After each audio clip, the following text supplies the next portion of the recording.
Welcome to Canadian Doctors Speak Out, where we're going to give you the top reasons not to be afraid of COVID. When we hear the word COVID or coronavirus, we now instinctively reach for a mask or look around to see how we can protect ourselves and our families. No place really seems safe. But as Canadian medical doctors, we're going to tell you what the best science now has to say, and we think you will be pleasantly surprised.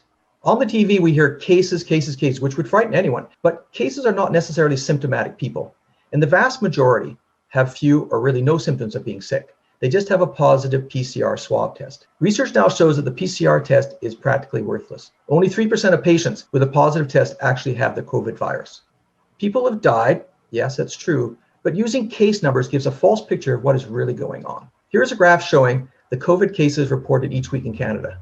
Even I get frightened looking at this graph. But now let's put the weekly deaths on the same chart. Where are all the deaths that we would expect to follow the cases curve? Something is really fishy here. Let's look at yearly deaths in Canada from 2001. It's pretty hard to show that we've even had a pandemic. The slight increase in 2020 was probably due to an aging population.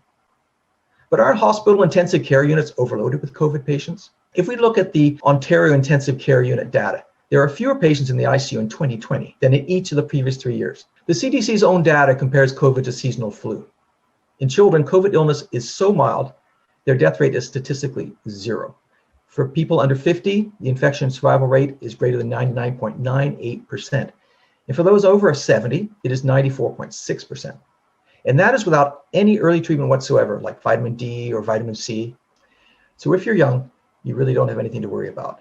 If you're older, well, we're going to give you some really great ideas on how to protect your health that do not include getting a shot with the vaccine.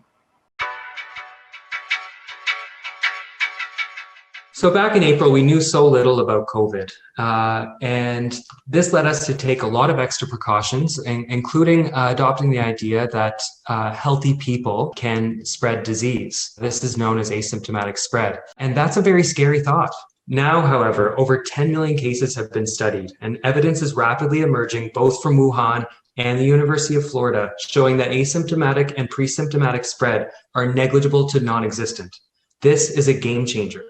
This means that we can take our lives back and go back to the time-tested advice I've always given my patients when they have a virus. If you're sick, stay home, and the rest of us can be free to live our lives. We have great news. Do you know that many of us are already immune to SARS-CoV-2 due to cross-reactive T cells? A T cell is just another immune cell that helps our body fight infection. At the beginning of the pandemic, SARS-CoV-2 was considered a novel coronavirus, meaning that none of us were immune to it and all of us were still at risk for infection.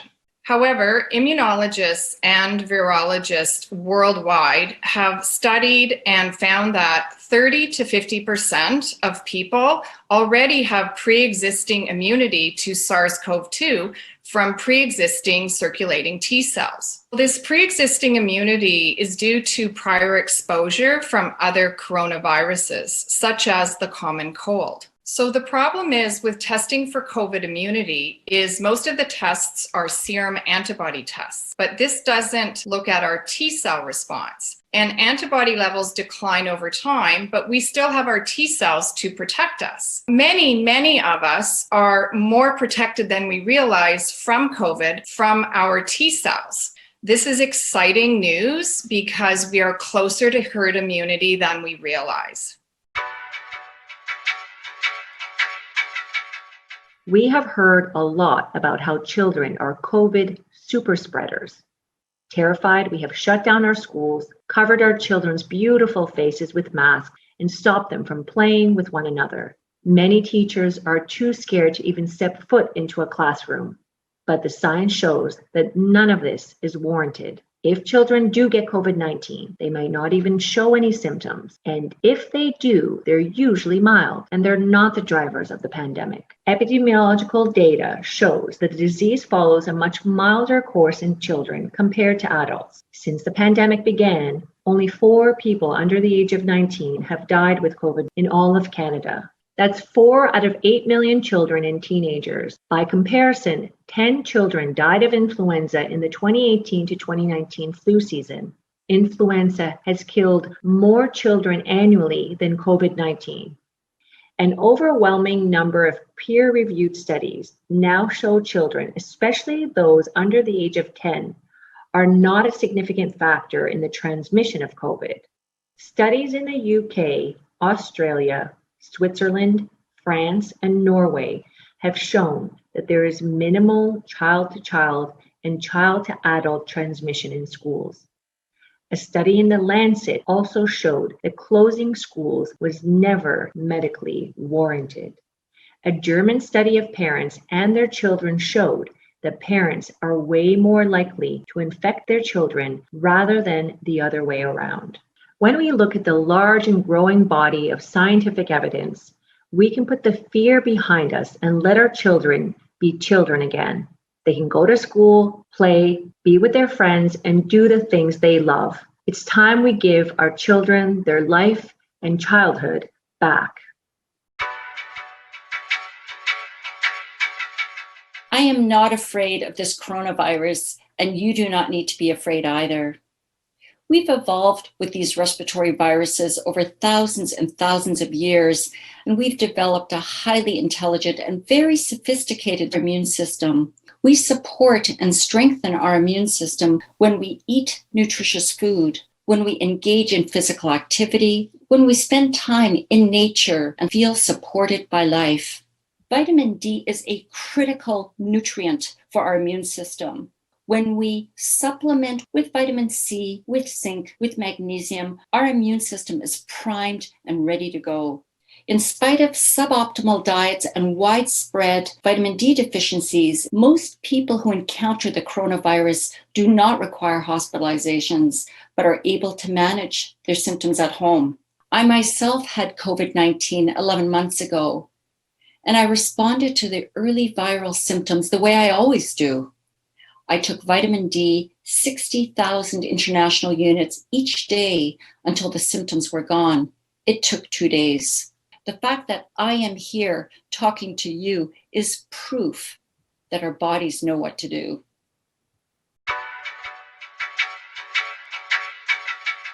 I have more than 40 years' experience practicing medicine here in Canada, and at least 30 of those have been as a specialty anesthesiologist with the FRCPC. Anesthesiologists are well accepted as clinical pharmacologists by other physicians because we know the risk-benefit ratio about drugs. In addition, safe and long experienced use of older drugs can be very useful in combating a new problem, such as COVID. With this in mind and reviewing the literature, I treat my patients with early COVID-19 with quercetin, zinc, vitamin C, vitamin D. If you're able to get a prescription, hydroxychloroquine and azithromycin. In addition, I have used ivermectin for post-COVID symptoms with some success. If needed, oxygen supplementation with nasal specs, often based on what your personal oximeter, which I recommend, says for you. In all of the patients that I have treated, this regimen has worked for them and they have not needed hospitalization. I myself had COVID-19 in November last year. Taking these agents, as I've listed, was incredibly helpful for me, and I recovered within 7 to 10 days. In summary, I would like to have you let go of the fear. It does not serve us. There are many things that we can do for ourselves, and then we've got the hospital as backup. Many of us have heard about something that is designed to scare the living daylights out of you. It's something we're hearing 24/7 pumped through your television set. And that's the possibility of dangerous variants. Now, here's something that will surprise you. One slight variant was artificially created after a lot of hard work in a mouse study. The so-called variants had never been found in humans. This was followed by some papers with mathematical modeling and coding, not real-life observation. This was simply guesswork about spread and severity, not real research with human beings. That is the sole foundation of all you're hearing about on the TV. Viruses naturally change over time and new strains emerge. Since a virus cannot live alone but depends upon human cells to live, it makes evolutionary sense that it will become less dangerous, not more so over time. If it becomes more easily spread, but less likely to make you really sick, then that is a good natural progression towards herd immunity. The COVID virus is no different. Over all the time we have studied viruses, that is what they've always done. Adapt to humans as humans adapt to them. We can all relax, since viruses always become less likely to cause harm as time goes on. When you put it all together, there are so many reasons not to be afraid of COVID. When we honestly evaluate the COVID evidence and stop being fearful, we can start living life fully, become a joyful member of our family and community again. Hiding inside your home and avoiding people, it's not necessary. Humans are social creatures and do not do well in isolation. For one thing, both solitary confinement and fear are harmful to your immune system. 4 hugs a day are indeed the minimum. So make sure your nutrition is good and don't forget to take vitamin D in the wintertime to optimize your immune system. 4,000 international units is a good daily amount for Canadian adults, followed by a blood test in about a month to make sure that's the right amount for you. Vitamin D is safe, it's inexpensive, and has been shown to boost resistance to viral respiratory infections, including COVID. And remember, the real virus is fear. It stops a person from thinking clearly. Now is the time to turn off your TV set and learn how to do some reasoning for yourself. It doesn't take a doctor or even a rocket scientist to figure it out. Just look out your own front door and see what is really happening. The evidence is clear. You do not need to be afraid of a little COVID virus.